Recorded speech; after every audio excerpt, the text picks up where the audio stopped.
ربنا لا تؤاخذنا إن نسينا أو أخطأنا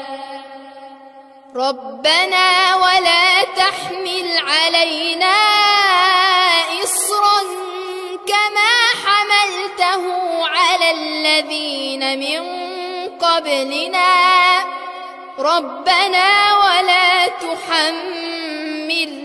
ما لا طاقة لنا به واعف عنا واغفر لنا وارحمنا أنت مولانا فانصرنا على القوم الكافرين صدق الله العظيم. Likey